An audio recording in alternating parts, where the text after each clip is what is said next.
Bom dia, estamos de volta ao Falar em Direito, esta semana com o advogado Pedro Rebelo de Sousa.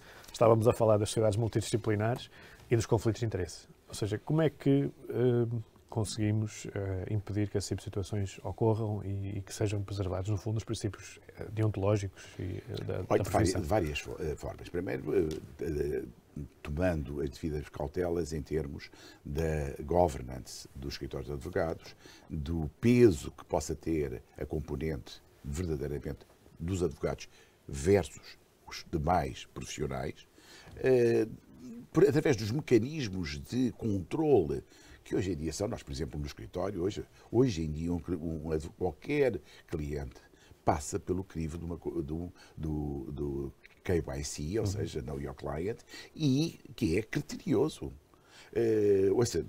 Já há muito tempo nós fazíamos isso por causa até da nossa ligação com a Siemens & Siemens, portanto havia, digamos... Mas agora esse tipo de prática já mas está hoje a mais ser do que nunca. mais Portanto, comum. eu hoje tenho uma visão menos fundamentalista e eu acho que, enfim, nós vamos evoluindo. E qual acha que vai ser o papel da regulação, tendo em conta que a nova lei do mercado de capitais, que agora está, devido à crise política, está em banho-maria, por assim dizer, mas prevê, por exemplo, que a CMVM tenha que se pronunciar sobre a idoneidade dos sócios das empresas que prestem serviços de revisão oficial de contas, por exemplo. Eu acho lindamente, acho muito Isso, bem.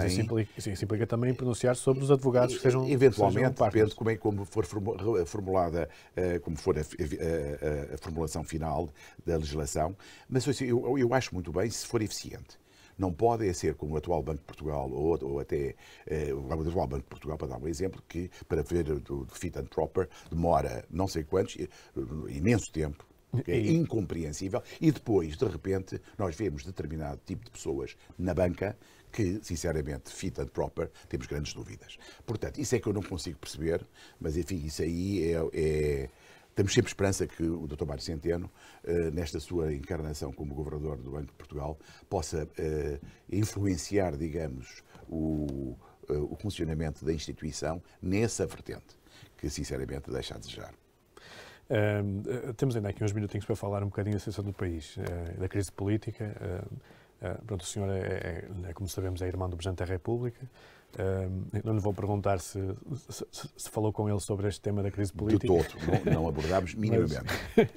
Mas gostava de perceber a sua perspectiva. Como é que vê esta situação atual? Acha que vamos encontrar aqui uma solução de governo estável para Portugal? Desejamos isso, não é? Tentarei começar do geral para o particular. Primeiro, pandemia.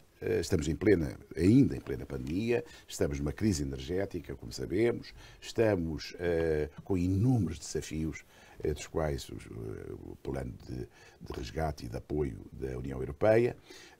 Enfim, há múltiplos desafios e há sempre um apelo que durante esse período a estabilidade governativa e, sobretudo, a continuidade governativa é um bem que é sempre apreciado, sobretudo para um país que tem que se endividar e tem que pagar o capital estrangeiro. O capital, e que tem uma escassez brutal de capital estrangeiro. Para tudo o que seja instabilidade, como sabemos, não tem uma leitura positiva.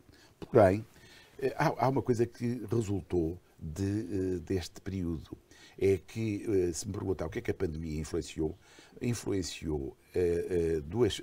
três variáveis. Uma é o tempo, outra é o espaço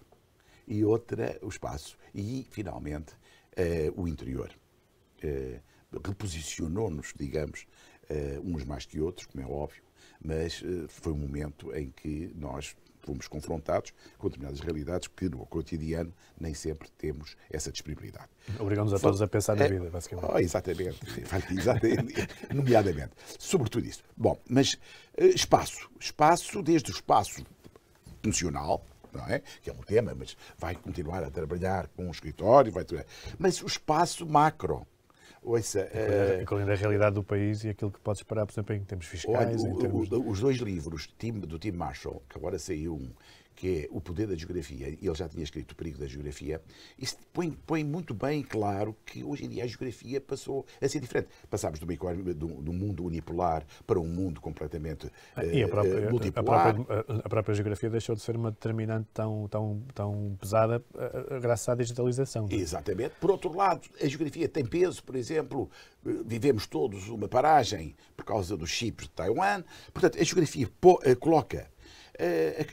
E ao sermos confrontados com essas variáveis, não é indiferente. O tempo também não é indiferente. E o que é que isto agora, no sentido micro do nosso país? No sentido micro do país, a primeira reação é, naturalmente, estabilidade governativa, terminar o mandato, não é? Havia um mandato governamental. E todos somos, em princípio, defensores, ou devemos ser, de uma estabilidade governativa, salvo se realmente houver razões extremas de interrupção. No entanto, não lhe vou esconder o seguinte, não vejo, agora pessoalmente, uma virtuosidade extrema na solução encontrada nestes anos de acordo à esquerda. E não vejo, não por ser uma pessoa mais à direita, mas vejo por uma razão muito óbvia. É que eu não me consigo rever num Partido Socialista, que eu respeito, um Partido Socialista com genes em Mário Soares, em Manuel Alegre, aliás, ontem foi vocal sobre esta matéria, que não se revê minimamente. Falta só fazer o luto. Da geringonça. Numa aliança com um partido marxista-leninista que saúda a Coreia do Norte, que saúda as ditaduras todas da América Latina. Isso eu não percebo. E depois acho fantástico que nós continuamos com enfim, é realmente uma herança negativa, a meu ver, do 25 de Abril, que é todos os partidos do espectro à esquerda são todos democratas. Todos os partidos do espectro à direita, se forem então mais à direita, são extrema-direita e são fascistas. Eu não estou a defender o Chega, com o qual não tenho a mínima identidade, mas não compreendo. Mas se esta lógica de... Mas levaria como positivo, se for necessário um acordo, primeiramente do PSD, com o Chega, é algo que eu acho quer dizer, eu acho que teria que haver uma mudança muito grande do Chega, mas para ser sincero. Mas eu acho... Então, preferia um bloco central? Eu preferia, eu acho que um país que tem passado o que nós passamos, eu acho que é no meridiano bom senso. Já, todos estão a dizer a mesma coisa, lê-se o editorial do Expresso, lê-se toda a pessoa que tem o mínimo de equilíbrio e que não é refém de determinado tipo de preconceitos históricos, digamos. Temos que pôr a história, o futuro de Portugal à frente dos partidos e das lutas de poder. E é lógico que todos os países da Europa, do mundo ocidental, são governados ao centro. Aliás, ganham-se as eleições ao centro, não é nem à extrema-direita nem à extrema-esquerda. Portanto, manda ao bom senso. E foi assim em Portugal durante muitos anos, até 2015. Exatamente. E, por outro lado, veja o que fez a Alemanha. A Alemanha, o milagre da recuperação alemã. Foi com um acordo entre a CDU e o SPD. Mas isso também há quem diga que isso só fez crescer os extremos. Mas é verdade que sim, pode ter tido essa consequência e, portanto, tem que haver sempre checks and balances que muitas vezes faltam. E a democracia deve funcionar por outras palavras, sentido. Um acordo parlamentar que viabilizasse seria a melhor solução. Eu acredito. Entre o PS e o PSD, por exemplo. Não tenho dúvidas.